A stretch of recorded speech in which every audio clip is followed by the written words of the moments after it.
வணக்கம்பளே. திருவண்ணாமலையை சேர்ந்தவர் தான் வெங்கடேஷ், வயது 28. இவர் பெங்களூரில் வேலை செஞ்சுட்டு வராரு.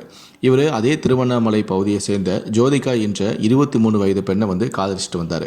கடந்த 3 வருடங்களுக்கு முன்பு 2 பேருமே திருமணமும் செஞ்சுக்கிட்டாங்க. தற்போது இந்த தம்பதிகளுக்கு 2 வயதில் சேட்டு என்கிற இசை என்ற ஒரு ஆண் குழந்தை இருந்தது.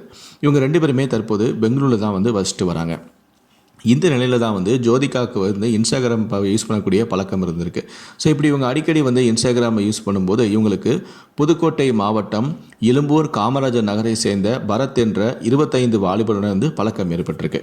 பரத் கடலூர் இருக்கக்கூடிய ஒரு இரும்பு கடையில் வேலை செஞ்சுட்டு வராரு. இப்படி இவங்களுக்குள்ள ஏற்பட்ட இந்த நட்பு கடந்த 3 மாதங்களுக்கு முன்பு காதலாக மலர்ந்துள்ளது. இன்ஸ்டாகிராமில் 2 பேருமே பேசி பழகிட்டு வந்தவங்க ஒரு கட்டத்தில் செல்ஃபோன் எண்களையும் பரிமாறிக்கொண்டு வாட்ஸ்அப்லேயும் பேசி தங்களுடைய காதலை வளர்த்துட்டு வந்திருக்காங்க.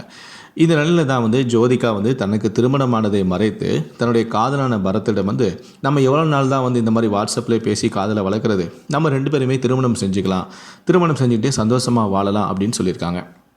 உடனே பரத்தும் சரின்னு சொல்லிவிட்டு நான் நேரில் பார்க்கணுமே அப்படின்னு சொல்லி அவரும் கடலூர்லேருந்து கிளம்பி பெங்களூருக்கு போயிருக்காரு. பெங்களூருக்கு போய் ஜோதிகாவையும் சந்திச்சிருக்காரு. ஜோதிகாவை பரத் சந்திக்கும் போது அப்போ அவங்களுடைய கையில் ஒரு குழந்தை இருந்திருக்கு. இது யார் குழந்தை, என்ன ஏது அப்படின்னு சொல்லி பரத் கேட்டிருக்காரு. அப்போது ஜோதிகா சொல்லியிருக்காங்க, இது என்னோட குழந்தை இல்லை, இது என்னுடைய அக்காவோட குழந்தை. என் அக்கா சின்ன வயசுலேயே இறந்துட்டா, அதனால் இந்த குழந்தையை நான் தான் வளர்த்துக்கிட்டு வரேன். நம்ம 2 பேருமே திருமணம் செஞ்சுக்கலாம். அது செஞ்சுக்கிட்ட பிறகு கொஞ்ச நாள்லேயே நான் இந்த குழந்தைய கொஞ்சம் வளர்ந்த பிறகு இது என்னுடைய தாய்கிட்ட நான் கொடுத்துருவேன், எங்கள் தாய் என்னுடைய தாய் வளர்த்துப்பாங்க அப்படின்னு சொல்லியிருக்காங்க. அது வரைக்கும் குழந்தையை நான் தான் வச்சுப்பேன் அப்படின்னு சொல்லியிருக்காங்க. அதுக்கும் சரி பரத் இறக்கப்பட்டு சரி அக்காவோட குழந்தையாச்சு போல் வளர்த்துட்டு போட்டோம், கொஞ்சம் வளர்ந்த பிறகு அவங்க அம்மா கையில் தான் கொடுத்துருன்னு சொல்லிட்டாலே அப்படின்னு சொல்லி பரத்தும் அதுக்கு சம்மதம் தெரிவிச்சிட்டாரு. இதை பரத்தும் நம்பியதால் ஜோதிகா குழந்தையுடன் பெங்களூர்லேருந்து கிளம்பி இலும்பூருக்கு வந்துட்டாங்க. இலும்பூருக்கு வந்துட்டு அங்கே பரத்தை திருமணம் செஞ்சுக்கிட்டு தனியாக ஒரு வீடு எடுத்து குடும்பம் நடத்திட்டு வந்துருக்காங்க. இந்த நிலையில் தான் கிட்டத்தட்ட 1 மாதம் ஆயிடுச்சு. 1 மாதமாக குடும்பம் நடத்திட்டு வந்திருக்காங்க. இந்த நிலையில் தான் ஜோதிகாவுடன் இருந்த அந்த குழந்தைய கடந்த 13ஆம் தேதி திடீர்னு காணலை. என்னடா குழந்தைய காணலை அப்படின்னு சொல்லிட்டு பரத் கேட்டிருக்காரு, எங்கே குழந்தை எங்கே அப்படின்னு சொல்லி கேட்டிருக்காரு. அதுக்கு ஜோதிகா சொல்லியிருக்காங்க, இல்லைங்க இப்போ தான் அவங்க தம்பியான ஜெயராஜ் குழந்தையோட விளையாடுறதுக்கு தூக்கிட்டு போனான், எங்கே போனான்னு தெரியல, அவனுக்கு நீங்கள் ஃபோன் பண்ணி பாருங்கள் அப்படின்னு சொல்லியிருக்கான்.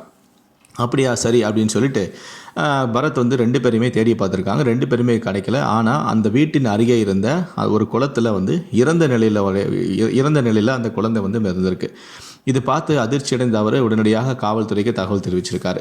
உடனே இலும்பூர் போலீஸாரும் உடனே அந்த குழந்தையுடைய சடலத்தை மீட்டு பிரேத பரிசோதனைக்காக புதுக்கோட்டை அரசு மருத்துவக் கல்லூரி மருத்துவமனைக்கு அனுப்பி வச்சிருக்காங்க.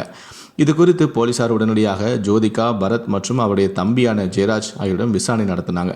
இதில் தான் ஜோதிகா குறித்த அனைத்து உண்மைகளும் தெரிய வந்திருக்கு. ஜோதிகா தன்னுடைய குழந்தைய அக்கா குழந்தைன்னு சொல்லி ஏமாற்றி தனக்கு காதலனுக்கு துரோகம், தன்னுடைய கணவனுக்கு துரோகம் செய்து அவனை விட்டுட்டு பரத்தை திருமணம் செஞ்சுக்கிற விவரம் எல்லாமே போலீஸாருக்கு தெரிய வந்திருக்கு. அதன் அடிப்படையில் போலீஸார் அவருடைய முதல் கணவரான வெங்கடேஷுக்கு இந்த தகவல் சொல்லியிருக்காங்க.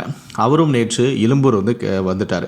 அவர் இலும்பூர் வந்த பிறகு இலும்பூர் காவல் நிலையத்தில் வைத்து வெங்கடேஷ் மற்றும் பரத், ஜோதிகா, ஜெயராஜ் இந்த 4 பேர்கிட்டையுமே போலீஸார் காவல் நிலையத்தில் வைத்து தனித்தனியாக விசாரணை நடத்திட்டு வராங்க.